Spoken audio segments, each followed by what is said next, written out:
Les 22 et 23 septembre 2000, Le Monde publie sur 2 jours la confession posthume de Jean-Claude Méry, le maître d'œuvre du financement occulte du RPR. Une bombe. Le président Jacques Chirac, directement mis en cause, est contraint de s'expliquer face aux caméras de France 3. Il s'en sort par une pirouette faisant par là même entrer dans le langage courant un néologisme tiré de Rimbaud, abracadabrantesque, et nie en bloc tout ce dont Méry l'accuse. Cette confession explosive, c'est Arnaud Hamelin, journaliste et producteur indépendant, qui l'avait enregistrée 4 ans plus tôt.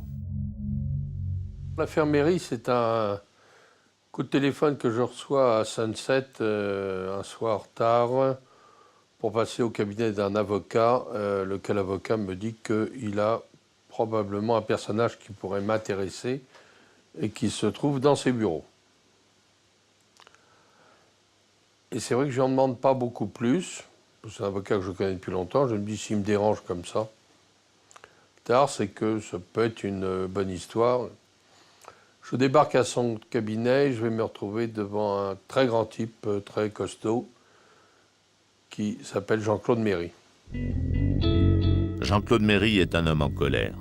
Celui qui se définit lui-même comme le collecteur de fonds du RPR vient de passer 6 mois en prison, où l'avait placé le juge Éric Alphen, chargé de l'enquête sur les fausses factures de l'office HLM de la mairie de Paris. Le juge en est certain. Jacques Chirac, ancien maire de Paris, est impliqué. Et Méry, s'il parle, est la clé de son enquête. Mais malgré son incarcération, Méry se tait jusqu'à sa libération. Il se sent trahi et menacé. Bon.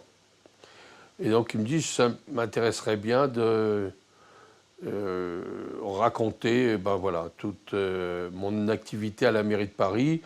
Il dit, ça tombe sur vous parce qu'on a cherché avec mon avocat et la personne qui pourrait être mieux pour faire ça. Et je lui dis, je ne sais pas comment. Il me dit, parce que moi je ne vous connais pas, mais ça tombe dans l'entonnoir comme ça et ça tombe sur vous. Dès le lendemain, Jean-Claude Méry est dans le bureau d'Arnaud Hamelin pour l'enregistrement. Monsieur Méry, bonjour. Nous sommes le 15 mai 1995 et je voudrais que nous revenions à 10 ans plus tôt, à 1985. Mais le collecteur de fonds a posé ses conditions. L'interview est filmée en VHS, sur une caméra amateur qui ne nécessite la présence d'aucun technicien. Et surtout, il a exigé un embargo sur la diffusion de cette cassette. S'il lui arrive quelque chose, s'il venait à décéder, je fais ce que je veux de l'interview.